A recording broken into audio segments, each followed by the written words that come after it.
Don't let the Raider distract you. Today we're talking about suppressors. And before we get into the CCX can by JK Armament, I want to bring on a little bit about how we think about we use suppressors. Now, there has been quite a bit of proliferation of these tools in the last, let's say 10 years. And if you've been a part of the gun culture, you've been looking at getting a suppressor for a while now, you might be aware that the wait times, at least on the ATF side, are considerably shorter. And while that might be a perfect segue into what might be one of the shortest 9mm cans, if not the shortest 9mm can, suppressor, can, whatever, that you can find on the market, let's take a brief detour and talk about what we use suppressors for. Movies and film, and if you think of a good build as a movie quiet build, is something that might be heard around some form of chatter around the gun store, or it might be something that you hear when someone's talking about building the ideal 300 blackout. Many of us who've been, had suppressors for a while know that sort of John Wick, New York scene is not only mythical, but almost kind of comical.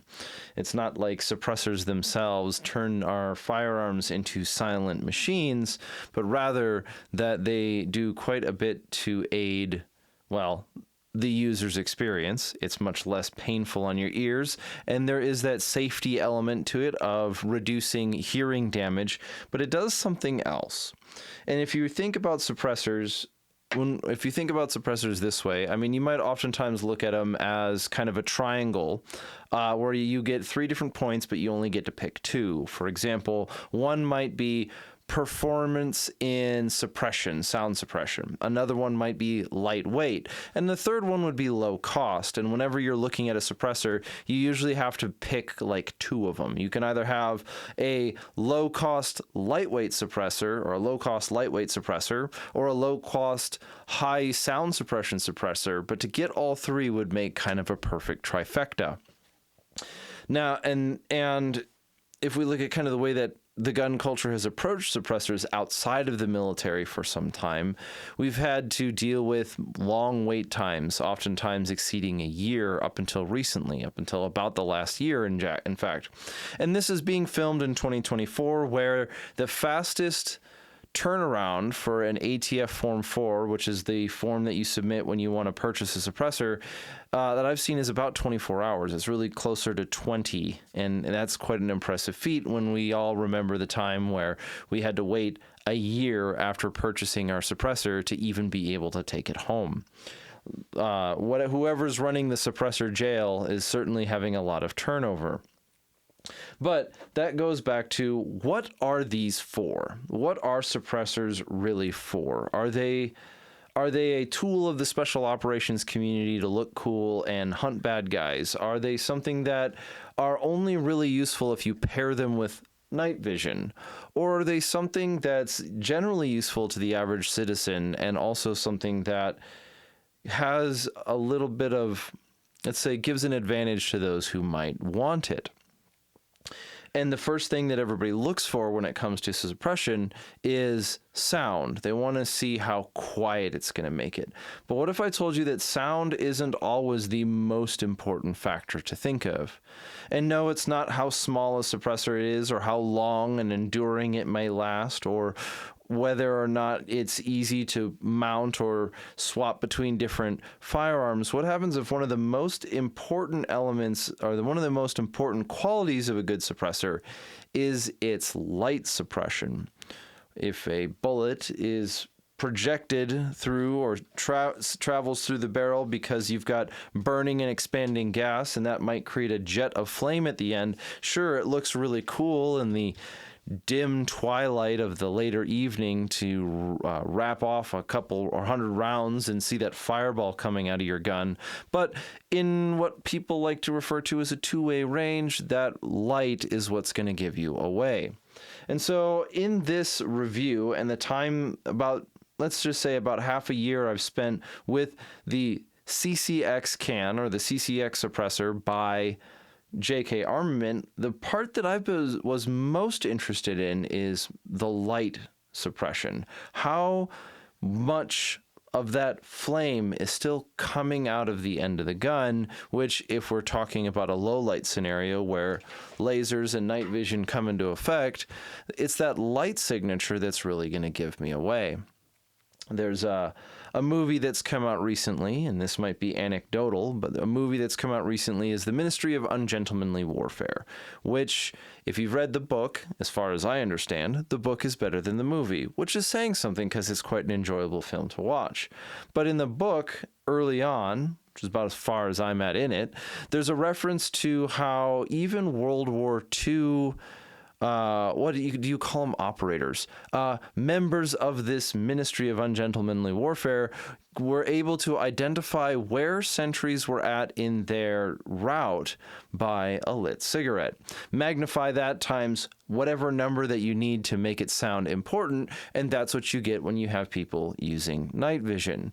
And so if you're in a gunfight, which is for most of us very rare but potential, the light that is coming out of the end of your muzzle is probably what's going to be more dangerous in a gunfight than having the quietest possible gun.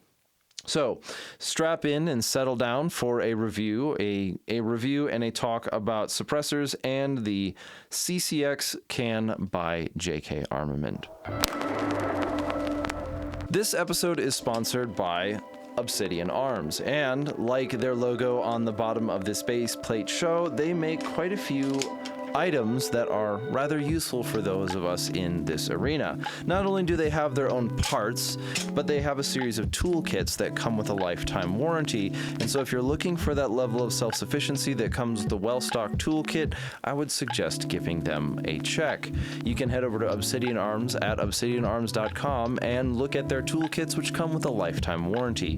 Break apart, send it back to them, they send you a replacement, you're good to go.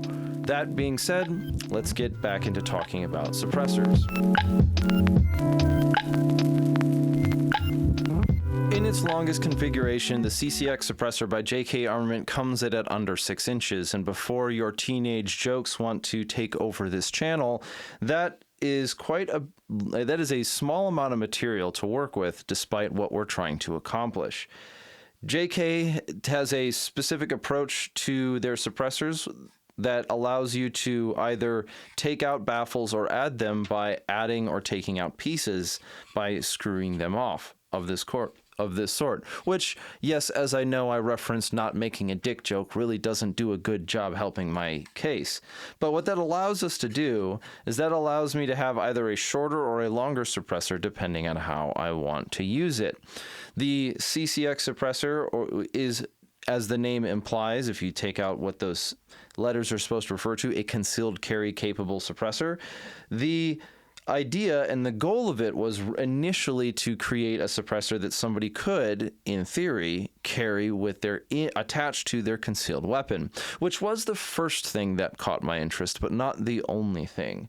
You're going to see plenty of photos around the internet of people putting them on small guns like a Sig Sauer P365 or 365X macro if you want to make a medium-sized small gun. But the interest that I still had was going across multiple platforms, particularly for building out something like this Flux Defense Raider. Now, this build is far from finished, but even with a mid-length attachment, it's quite a bit smaller than something like an APC 9K with a much larger, much quieter JK suppressor on it.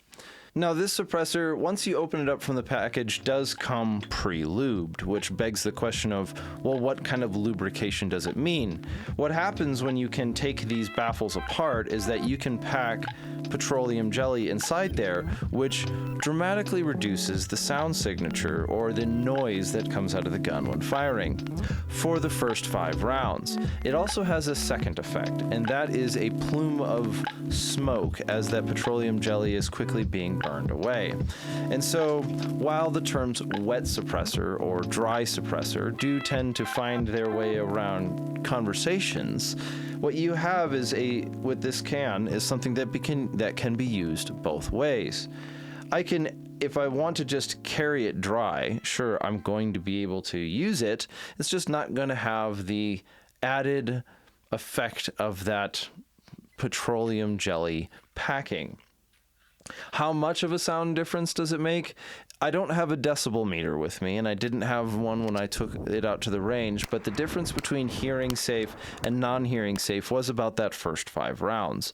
And that's what we're looking at in a defensive use. See, concealed carry, thinking you're carrying it for concealment. This isn't the movie Munich, and we're not out to hunt the bad guys. Rather, this is something that in its own entirety might be used in a self-defense scenario, whether you're in your home or otherwise, given you want to have every advantage that you can, and suppressors are much easier to get their hands on these days. So, well, they're about the same difficulty. No, they're easier because there's so much more infrastructure to make that happen. And so there's not really a big argument against not having something small on your gun that gives you just that much more edge.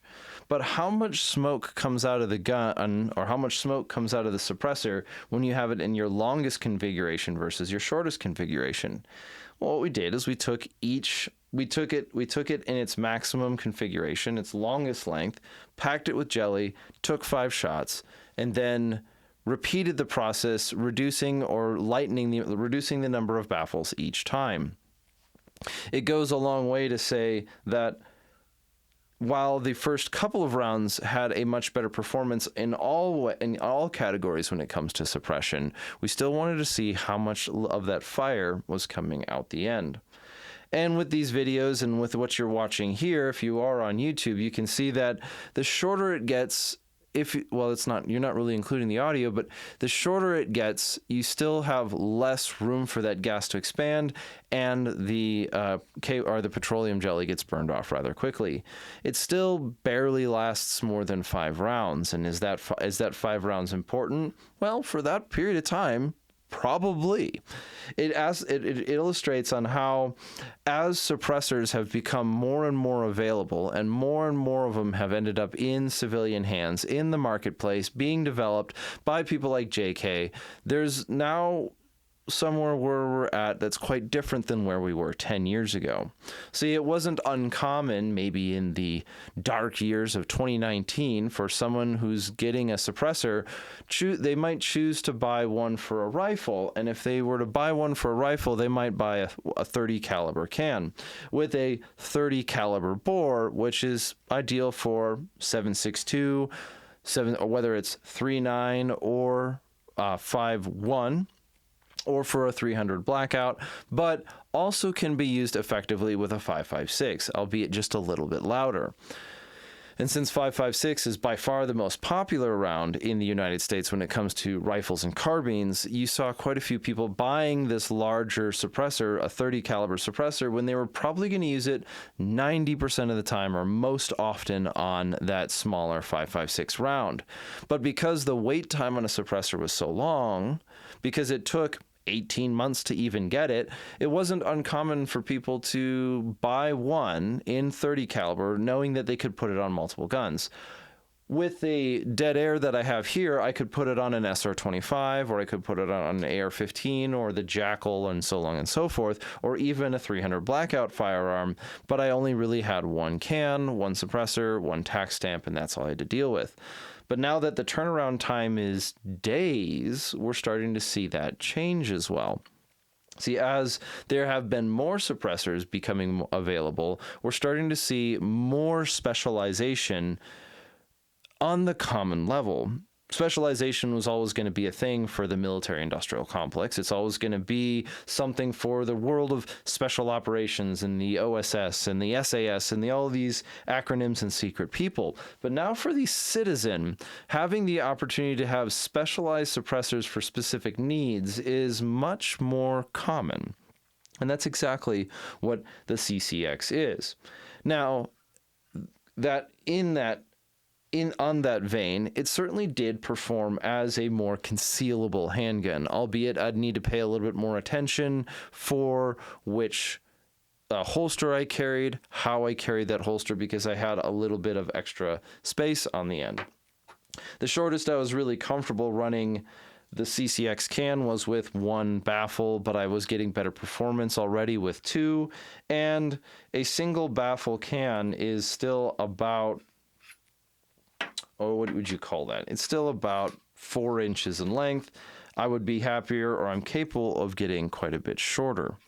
Now, this is a subjective preference of what am I happy with. But the goal then in a concealed carry situation is much different than in the other application that I was looking at. See, the illustration with the Flux Defense Raider wasn't completely out of the blue.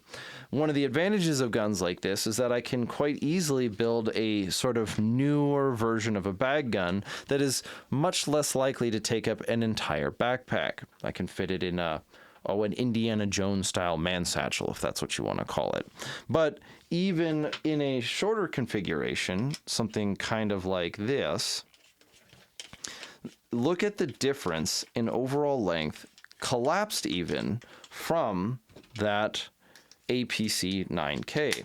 It's not that this is a, inferior firearm, but we're looking at quite a considerable difference here. The APC 9K suddenly looks a lot more like a professional, perhaps more aggressive tool, whereas this is much easier to be defined as a PDW, or a personal defense weapon. It's real easy to fit this in a book bag and keep it with you in the event that you needed to defend yourself. Think PSD, right up there, our personal self-defense, or a personal defense unit, or something that you hire security to look after someone. The Flux Defense Raider, in conjunction with a JK suppressor, does give you quite an advantage. And if I can cut some of that edge off of the crack of the 9mm round, well, why not? I'm not really sacrificing hardly anything for space there. You saw that it barely extends past the front end of the chassis itself. And it's still, though, an argument about space versus performance. So let's take a minute to look at some videos of how well it performed in lower light scenarios, lower light situations at all different baffle lengths.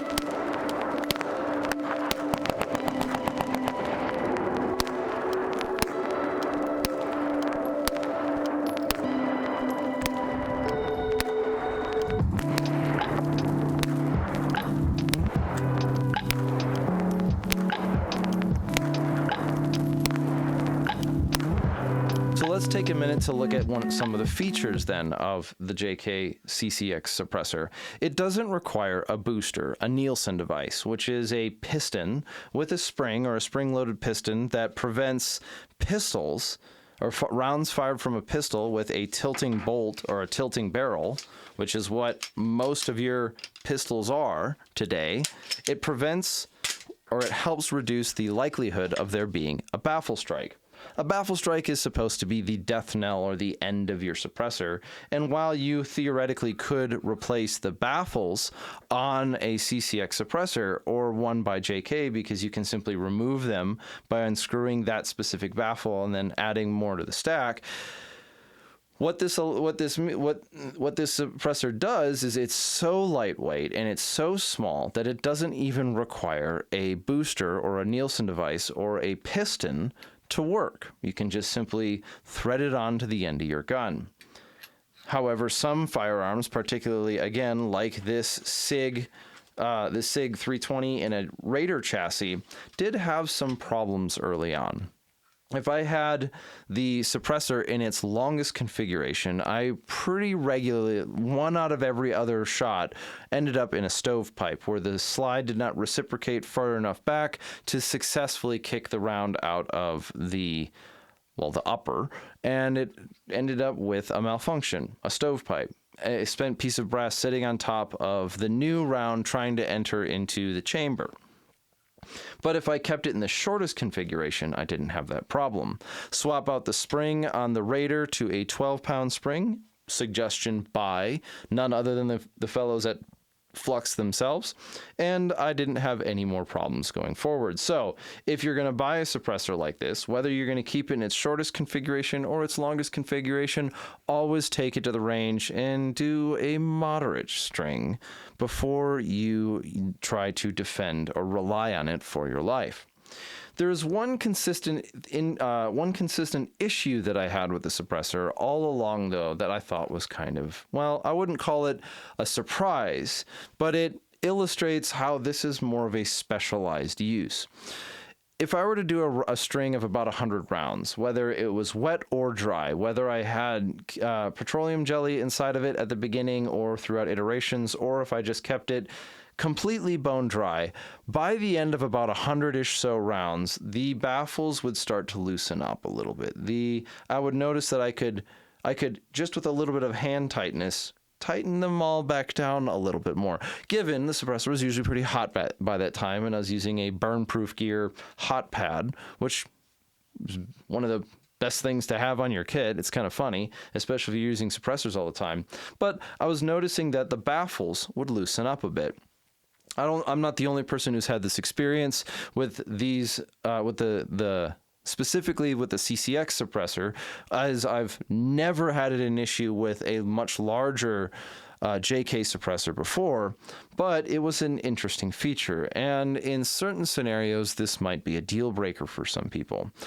However, once again, this is a specialty use suppressor. This isn't trying to be a hard use, beat to death, shoot 1,000 rounds through it, and then just let it do its own thing kind of suppressor. This is built for a special purpose, whether it's concealed carry or making your PDWs small, but still quite a bit more pleasant. What that illustrated And what that illustrated to myself, and what I found out about that is that, or not even found out, what that illustrated to me was that this really is a lower round count style suppressor. I'm not going to use it in a sort of full combat load capacity. But if I were to do that, I would be trying to put it through paces that it wasn't designed for. Again, CCX, concealed carry capable suppressor. And pushing that might be a little, or pushing it into a hard use, rugged, 1,000-round string scenario would probably be a little bit dishonest. How many rounds did I get through it? We're a couple thousand rounds through it right now, and I've been very happy with its overall performance, not seeing general wear and tear. It's just that when I'm shooting out at the range, when I'm using it in practice, both before and after, I want to check to make sure it's nice and tight. Whether I'm using a short configuration or a longer configuration, I need to make sure that all of these baffles are tightened down.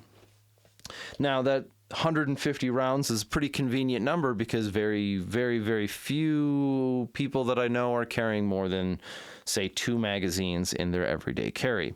Let's be bold and say you've got 4, 2, 1 in the gun, 1 in a holster, or 1 in a gun, 1 in a caddy, 2 in the bag. That's, with a SIG P365, that's still 4 17-round magazines, unless you've got the new fuse, and then you got 120-ish round magazine in there.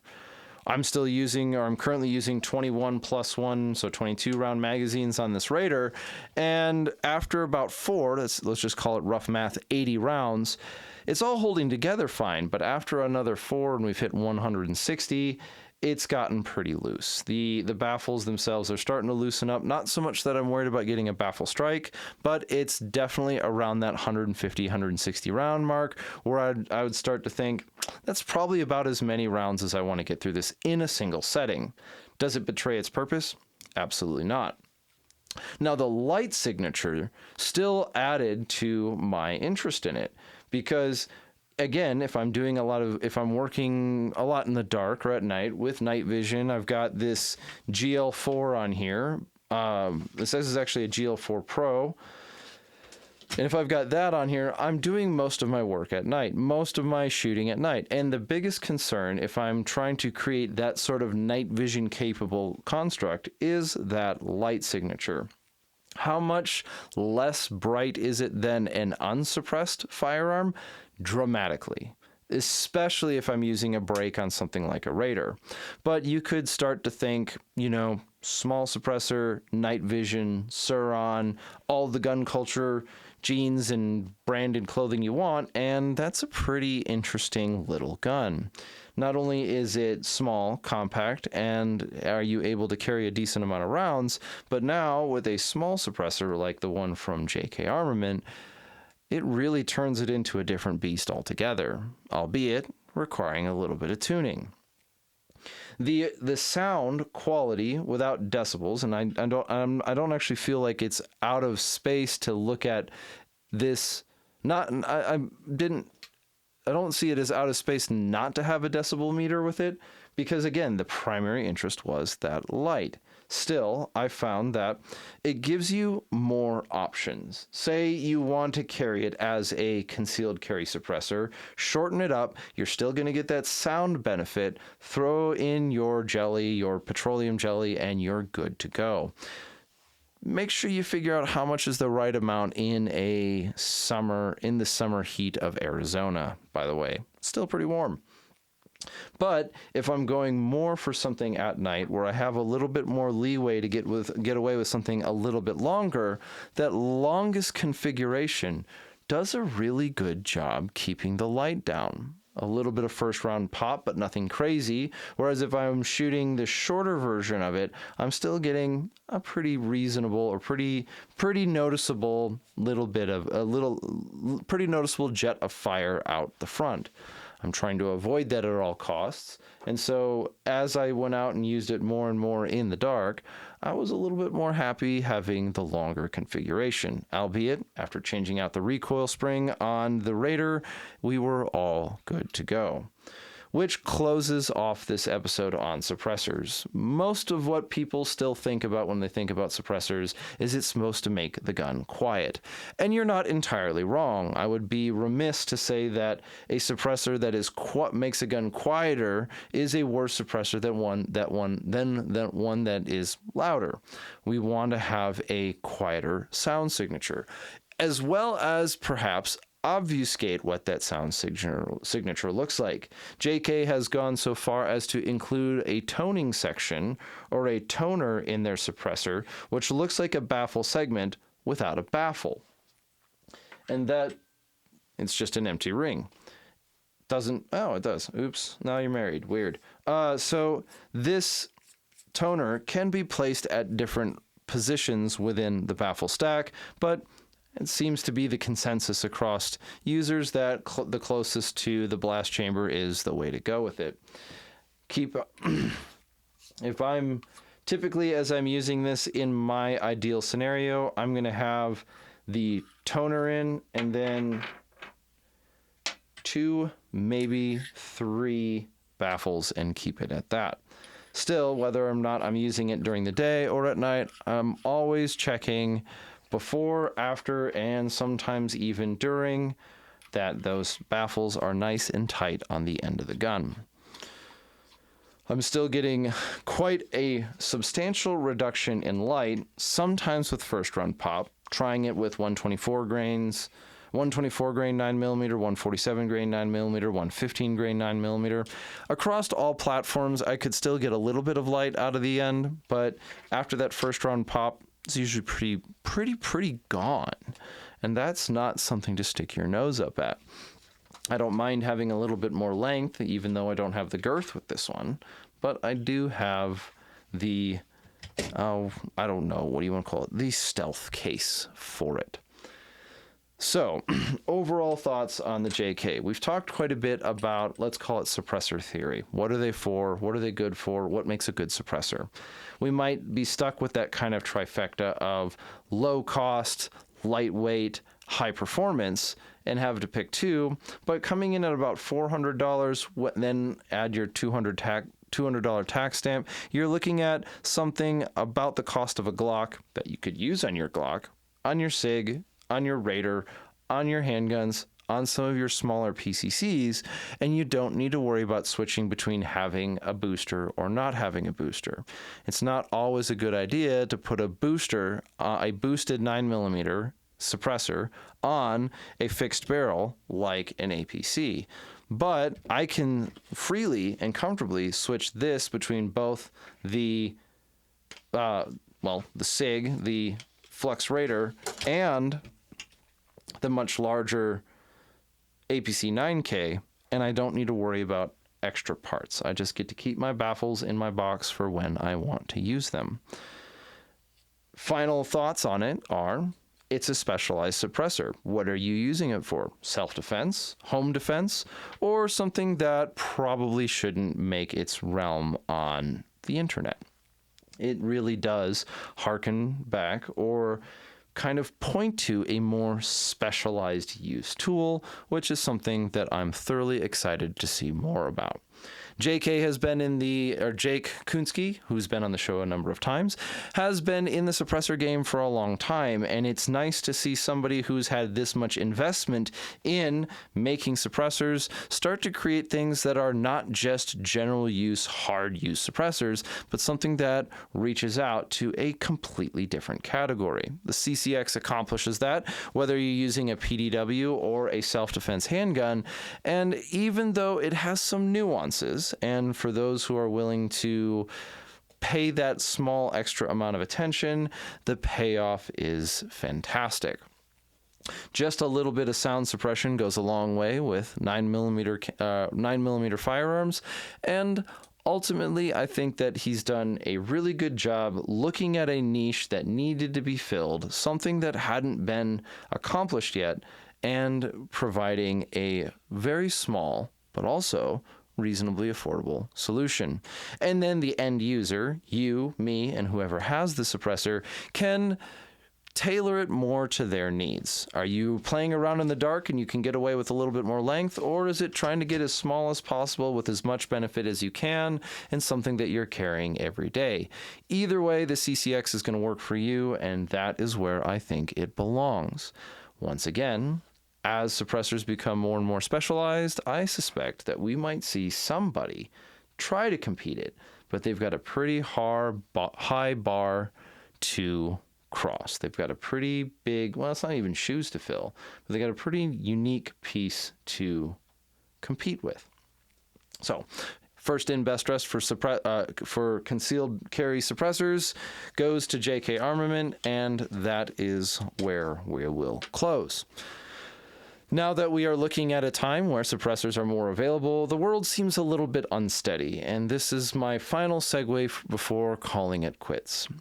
It's crazy out there. It feels mad. First of all, you don't have to go it alone. Reach out to others and spend time with your buddies, even if it requires you becoming a little uncomfortable for a while and getting over the stage fright of leaving your home. I know that I say that a little bit tongue-in-cheek, but ultimately, if we look at just a small, brief element of statistics, roughly, if you take, this is just speedball statistics pulling from memory, if we look at just the self-deletion rates of people, especially in the West, the grimness of the world that we live in seems to be overwhelmingly affecting men. That's most of my audience, I know, because the demographics say so. All of you who didn't check men in the box, well, I guess that's who you are. I don't know. But that being the case, don't go it alone. Don't leave yourself up to the demons in the night. If you have to reach out, do so. Pray, seek the Lord, and do what is right and true and good. That being the case, you keep your hatchet sharp, your firearm quiet, your powder dry, and your eyes on what is right and true and good. As we are closing, go forth and conquer.